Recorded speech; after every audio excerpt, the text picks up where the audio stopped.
Bueno, buenas tardes a todos, bienvenidos y bienvenidos a este segundo encuentro, segunda conversación con el profesor Eduardo Dalmaso. Hola Eduardo, ¿cómo estás? Bienvenido. Hola Sole, ¿cómo estás? Qué gusto. ¿Todo bien? Todo bien, muchas gracias por acá, por estar con tu tiempo y con todo tu conocimiento que compartís. Tuve lindos comentarios de la otra conversación, así que acá vamos, me encanta compartir de nuevo este espacio. La otra vez te presenté con todos tus títulos de grado, de posgrado, toda tu experiencia como docente en universidades nacional e internacional, y hoy elegí otra forma. A Digo, te voy ver, a hacer sé creativa. no, nada complicado, al contrario, algo simple, algo que me inspira a Sí, decir. sí, por Digo, favor. hoy vamos a charlar con el profesor Eduardo Dalmaso, digo, un pensador, escritor, un docente o maestro, un experto en temas de liderazgo y les voy a decir un líder para líderes, un líder que entrena líderes en un estilo dinámico. Y lo digo así hoy porque tiene que ver un poco con el tema que queremos desarrollar, que tiene que ver con esto de contextos dinámicos, contextos cambiantes, transformaciones, tiempo, velocidad, aceleración. A ver, contame un poco vos, Eduardo, de tus definiciones o tu percepción. ¿Cómo ves la evolución de este movimiento del liderazgo en el mundo actual? En realidad, el mundo actual nos plantea desafíos impensables, por lo tanto hay que crear, hay que recrear, hay que ver cuáles son los valores que pueden estar vigentes en un mundo de cambios permanentes. Que yo diga que un mundo de cambios no digo nada nuevo, pero sí puedo decir que uno de los procesos más difíciles es pasar de las estructuras y las formas de conducir y de liderar del siglo XX, siglo XIX al siglo XXI, donde los cambios abruptos en la cultura, sobre todo de las nuevas generaciones, es impresionante. Hay como un corte total entre la vivencia, las necesidades y las actitudes que desarrollan los jóvenes generaciones en relación incluso a las tuyas, que son jóvenes, no hablemos de la mía. Por lo tanto, implica una visión diferente de la forma de educarlos. No podemos pretender educar a esas jóvenes generaciones como lo hacíamos en mi generación, o incluso la tuya. Nosotros tenemos un sistema educativo con mucha suerte para el siglo XX, y en el siglo XXI ese sistema no va más. Entonces eso obliga a un cambio brutal de todos aquellos que tenemos vocación por la docencia, por el aprender, por el enseñar aprendiendo. Y no digo por casualidad enseñar aprendiendo, sino que no hay forma de enseñar bien si uno no aprende continuamente. Por eso empezamos con el mundo de cambio. Tengo que aprender, desaprender y volver. Entonces esto dice, bueno, entonces tu pregunta era, ¿qué pasa con esto? Bueno, el primer problema son aquellos dirigentes o líderes acostumbrados a procesos o a metodologías o formas que no condicen con estas nuevas generaciones. Y el futuro de las organizaciones se basa en incorporar a los jóvenes. No se basa en incorporar a gente como yo, se basa en incorporar a los jóvenes, entrenar a los jóvenes. Y hay una cosa interesante, porque en realidad los primeros que nos tenemos que entrenar somos los que estamos a cargo, o están a cargo, de las distintas organizaciones para entender cómo comunicarse, cómo plantear, cómo liderar. Dicho de otra manera, los liderazgos clásicos no van más. Salvo que uno quiera no llevar al ostracismo a la empresa, a la organización y no darle futuro. Si uno no quiere darle futuro, siga como estamos. Pero si uno quiere darle futuro, tiene que aprender y desaprender. Entonces, es un mundo, yo le llamo un mundo surrealista, porque es un mundo difuso, un mundo que uno no puede definir bien, porque lo que es hoy, mañana no lo es. Por lo tanto, una de las condiciones básicas es el aprender a aprender. Incluso yo que soy un profesor de estrategia, de análisis estratégico, mi enseñanza principal, es decir, lo más importante es ser flexible mentalmente, intelectualmente, para poder captar la forma de adaptarse y anticipar los cambios. En el concepto de liderazgo es la creatividad, la forma de comunicar, la forma de delegar, la forma de confiar, la enseñanza, el rol, la identificación, cómo logramos que se identifiquen esos jóvenes que no les interesa mucho el más allá, les interesa el aquí y ahora. Y son inquietos, mucho más inquietos que nosotros, o sea, no solamente les interesa el trabajo, sino que les interesa situaciones que a nosotros marginalmente podía llevarnos algún tiempo y para ellos es fundamental. Edu, Sí, me preguntar permití algo. porque hay tantas cosas que de lo que traes que me resulta así súper interesante para desarrollar, que podemos desarrollar ahora o más adelante en otras conversaciones. Pero vos decías esto de que yo lo relaciono con el mundo volátil o líquido, vos le decís surrealista, así que agrego algo más. Hoy está, lo querés atrapar y ya se fue.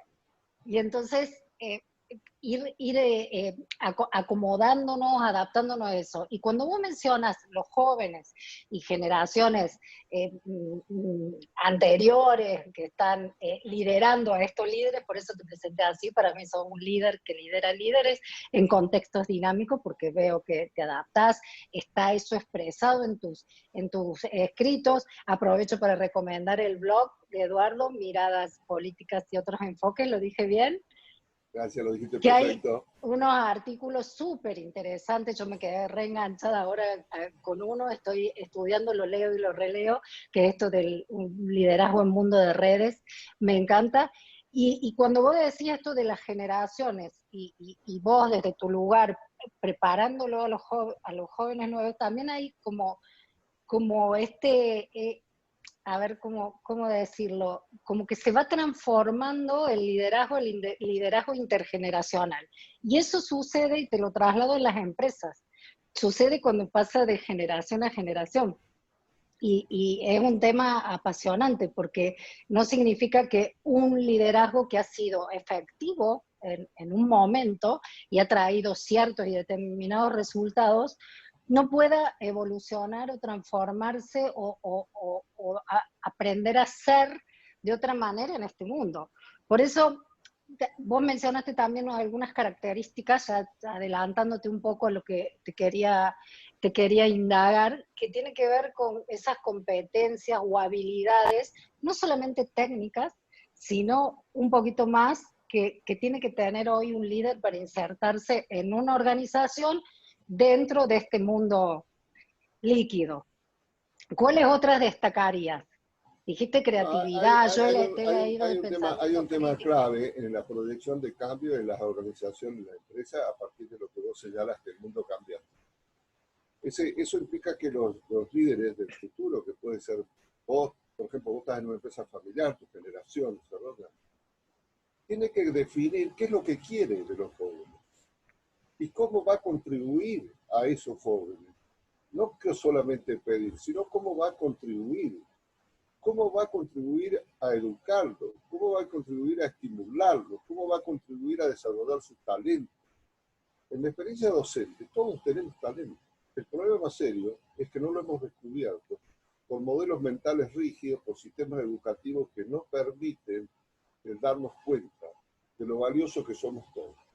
Obviamente, tu valor, aparte de la persona humana, la dignidad de la persona humana, tus valores, tus talentos no son los míos, pero cada uno de nosotros tiene talento. Entonces, en las empresas que están pensando en el futuro, llevar adelante esa posibilidad de que las personas se den cuenta de su talento, de su capacidad, se sientan partícipes, se sientan protagonistas y a la vez uno estimule el desafío en la confianza, en el desarrollo, en una cuestión que yo digo sistema, proceso, tiempo, con la salvedad que hoy todo es más rápido. El sistema, proceso y tiempo sigue existiendo, pero a velocidades que antes te daban más margen, hoy te dan menos margen, ¿no? Entonces, yo estaba leyendo en ese artículo que leíste, yo traía el ejemplo de Bezos. ¿Qué quería Bezos? ¿Qué quiere Bezos? Gente inteligente, gente creativa, gente que no le tenga miedo a los otros, que busque gente tan inteligente como ellos. Y para eso sabes que se necesita autoestima. La gente no busca la gente valiosa al mismo nivel cuando tiene miedo. Pero si uno fortalece, si uno trabaja, digamos, el reconocimiento de las personas, eso ayuda a las personas a también arriesgar, llevando otra gente valiosa. Y otra cosa que dice Beso, que yo traje a colación es, quiero gente que no solamente piense en el trabajo, sino que sea gente interesante, que le guste la ecología, le guste el arte, la literatura, el deporte, lo que sea.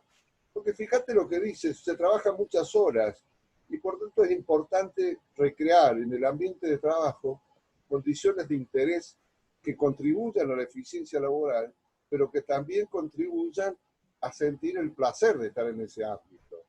Digamos, Fíjate, perdón un segundo, sí, vos y yo sí. sentimos placer, creo yo, de estar juntos dialogando. Y no es solamente un hecho técnico, sino el hecho de que vos me contribuís con tus preguntas, yo eso me exacerba mi imaginación, y vamos recreando, ¿me entendés? Bueno, es lo mismo, en eso plantea.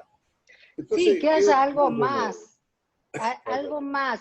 Y eso yo lo pongo dentro del concepto del liderazgo integral, del ser un líder integral, más allá de un líder súper competente que puede dirigir un equipo, una empresa, sino que puede tener otros aspectos desde el área emocional, creativa, artística, intelectual, desarrollado. Bueno, Inclusive, eso yo lo diferencio así, sobre.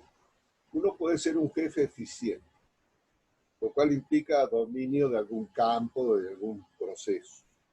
Pero jefe no es líder.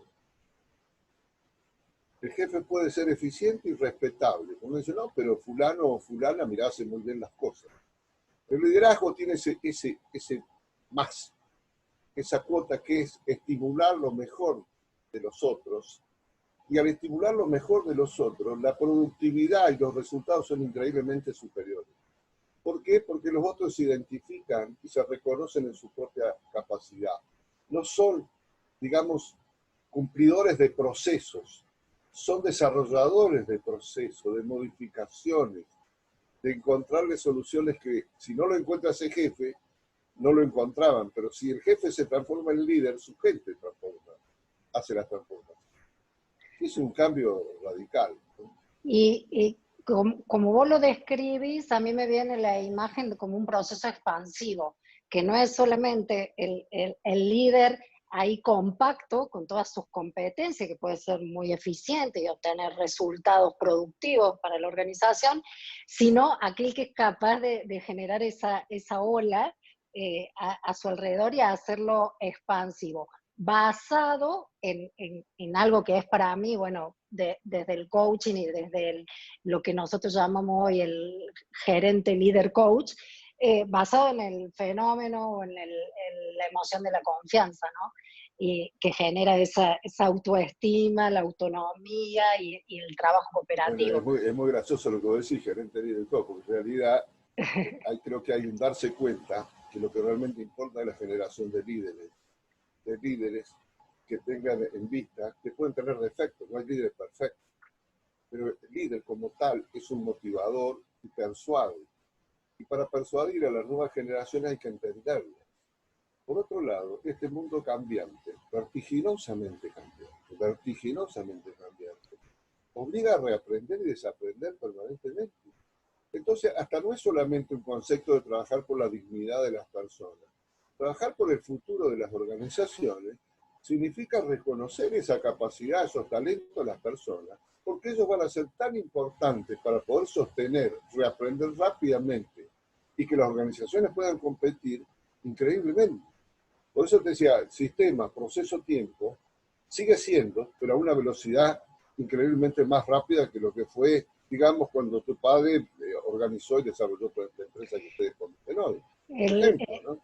el otro día justamente tocábamos ese tema en un webinar sobre coaching sistémico, de la importancia de la velocidad, de anticiparse a los cambios, de este juego vertiginoso que nos exige tomar decisiones rápidas y efectivas, pero que al mismo tiempo tengan profundidad y calidad.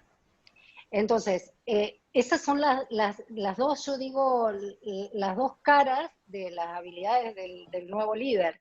Y ahí me permitís vos, ahí me Sí, permitís usar una palabra que se llama rigurosidad. Lo que estamos hablando no quita la rigurosidad, todo lo contrario. Por eso hablo de gente inteligente, gente arriesgada, gente cultivada, pero inteligente y creativa, y que se pone siempre en el lugar del otro. Da un ejemplo muy lindo de un auto para ciegos y dice, el único que tomaría yo es que se tape los ojos, maneje el auto y ahí sí, se dé me cuenta, encantó. ¿no? No, es que es muy Sí. ejemplificante. Entonces, nosotros tenemos que definir qué queremos de la gente y qué podemos dar por la gente. Porque ya los procesos, si estamos de acuerdo que cambian rápidamente, por la competitividad, por las modificaciones de los software, por la tecnología, yo necesito gente inteligente. Pero la gente inteligente no nace de la nada, nace de la educación. Y la educación que no dan los colegios, ni las universidades, lo tenemos que dar en las organizaciones, que sabemos las necesidades. Entonces tenemos que lograr trabajar para que sean rigurosos, para que sean creativos, y eso solamente se logra cuando los líderes otorgan confianza y despiertan confianza, y pueden sentirse apoyados, y comunican con claridad, y saben lo que piden, y pueden hacer lo que yo llamo un tema muy mío, lo que se llama el contrato tácito. El contrato tácito significa, por ejemplo, que yo a vos te doy una tarea y que vos a lo mejor considerás que es muy exigente, pero también te das cuenta que si yo te doy esa tarea es porque yo sé y confío que vos la vas a hacer bien. Y el hecho que vos aceptes que yo te dé esa tarea plantea el contrato tácito. Este señor confía en mí, sabe que yo puedo y yo voy a responder a él. Lo Nosotros, cual ¿sabes cómo implica que le te confías, ¿no? el triángulo de la confianza en el Claro, coaching se ve desde esos tres puntos de vista? La sinceridad de hacer un pedido a alguien y que es sincero, que realmente creo que vos lo podés hacer, la credibilidad y la habilidad, digamos, para hacerlo. Es decir, creo que lo podés hacer y creo que tenés la competencia para hacerlo. Todo Bueno, eso está implícito en ese. hagamos un panorama. El software cambia todos los meses. La tecnología, el sistema de red, interconexión, nos vive influyendo. Una de las cuestiones más importantes de los líderes es tomar conciencia de cómo nos influyen los mensajes de las redes. Muchas veces yo digo, creemos que actuamos con libertad y no actuamos con ninguna libertad, porque somos simples robots de las influencias del sistema, por lo cual es muy importante tener el pensamiento crítico. ¿Qué estoy diciendo? ¿Qué estoy haciendo? ¿Para qué lo hago? ¿Desde dónde lo hago? Y no porque parezca que debiera ser así. Nosotros tenemos que trabajar mucho con la idea de que los cambios implican gente dispuesta a cambiar, lo cual el primer paso es cómo selecciono las personas, ¿no? Y cómo a partir de la selección voy haciendo un trabajo de entrenamiento, donde los líderes se tienen que involucrar. No hay forma que no se involucren, salvo que no les interese el futuro, como te dije hace un ratito. Te voy a dar un ejemplo. Creo que estamos más o menos en los tiempos que nos van llegando, pero tenemos tiempo. Sí.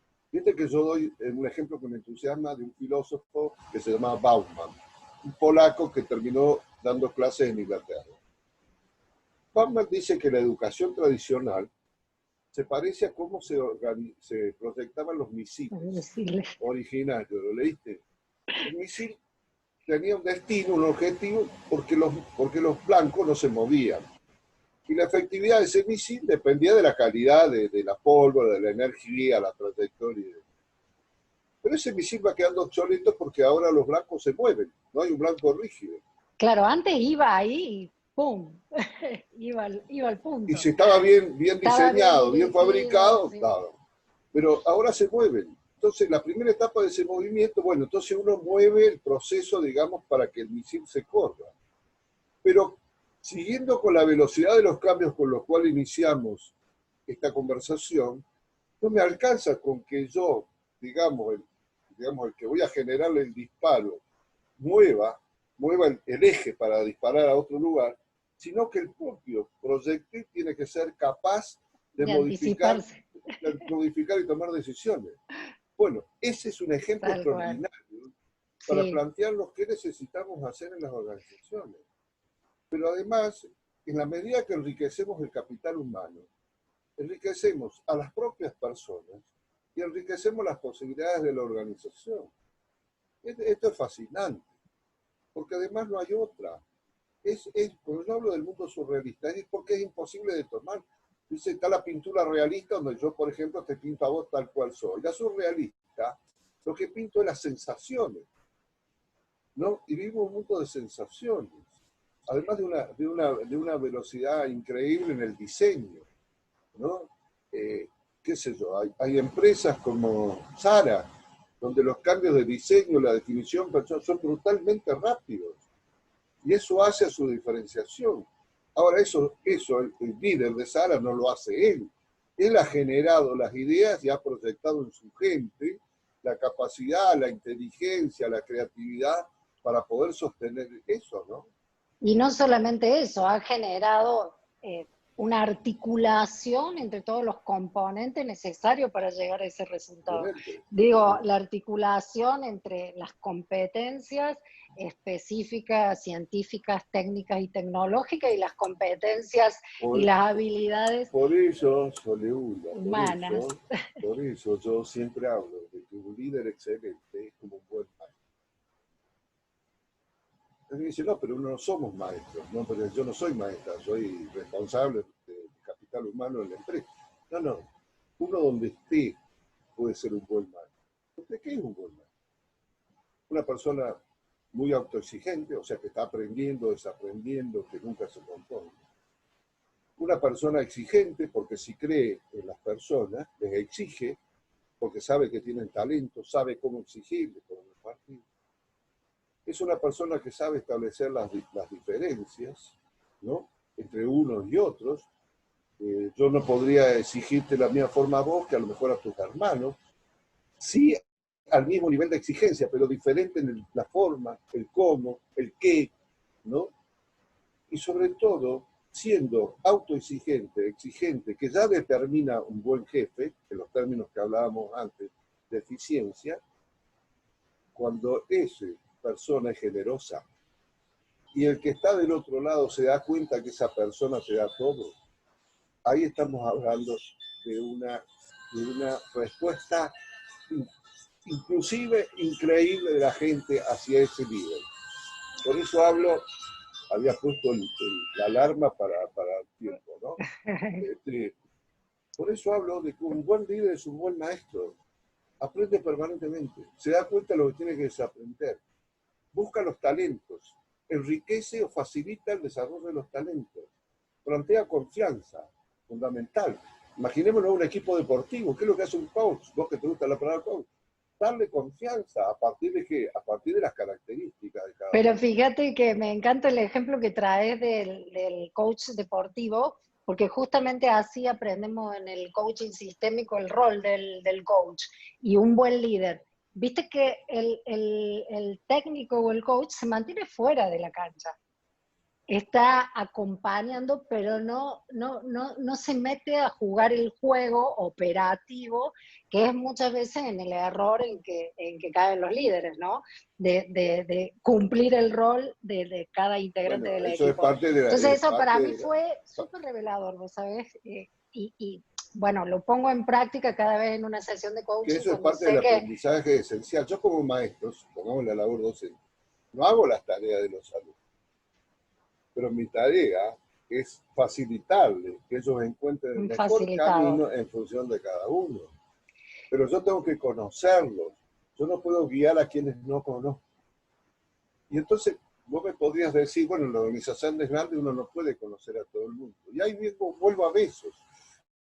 Si yo elijo gente inteligente, gente que acepta desafíos y desarrolla su autoestima, esa gente se va a animar a desarrollar gente inteligente, gente con autoestima y que haga desafíos. Lo que yo Inclusive necesito es conocer profundamente a mis colaboradores. pero mira lo que decís, me abre la puerta para volver a la esencia y al principio de todo.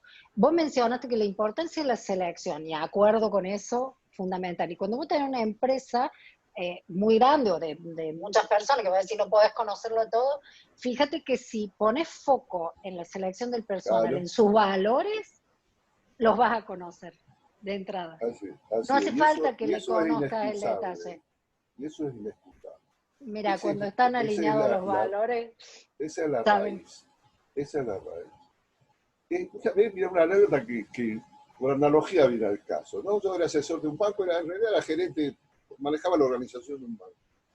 Un banco pequeño, pero muy eficiente. Entonces yo le pregunto al presidente, digo, ¿cómo sabe usted cuando alguien le va a pagar? ¿Es un problema de recursos? No, dice, es un problema de orden. Cuando usted va a su casa y ve que está todo ordenado y lleva todas las cuentas, usted sabe que ese señor le Ya va a pagar, saben. ¿no?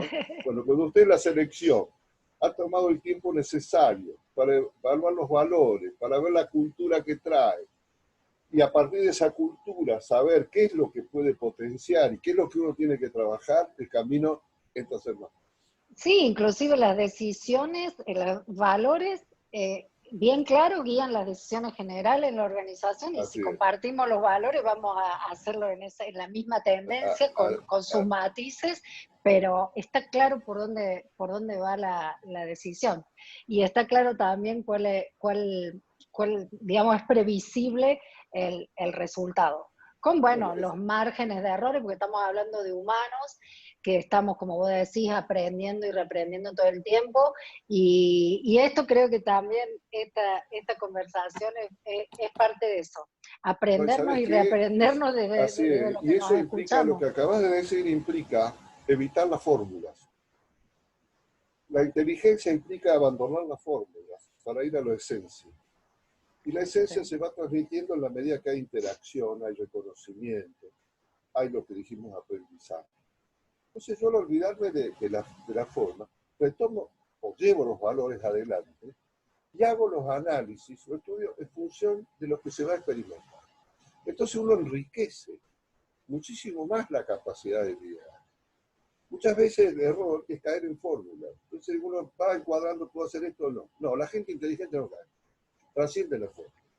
Y esto me interesa dejarlo como mensaje. Y para eso requiere gimnasia, requiere vocación, requiere estar siguiendo a Bauman, ¿no? Transformarlos en proyectiles capaces de cambiar dirección y objetivos en el transcurso del propio desarrollo. Bueno, creo que hemos hecho Buenísimo, súper claro, Eduardo. Me encantó, disfruté un montón.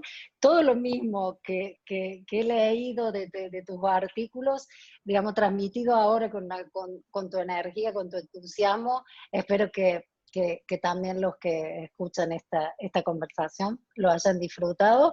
Y bueno, que volvamos a encontrarnos. Hay unos temas súper interesantes para, voy en la cabeza pensando y visionando lo próximo. Ya tendremos otro encuentro porque tenemos muchas posibilidades, así que muchos temas en común que nos interesan. Y compartir, y seguro la que sí. gente también, si quiere escribirnos y proponer algún tema que el profe nos comparta, encantado y yo te lo hago saber. Y te convoco para una próxima Cuando entrevista. quiera, Sol, un placer. Cuando quiera, ha sido muy divertido, me ha encantado. Gracias. Gracias a vos. Encantada. Gracias, Eduardo. No, Hasta la próxima. hasta la próxima, así se dice. Muy bien. Salgo.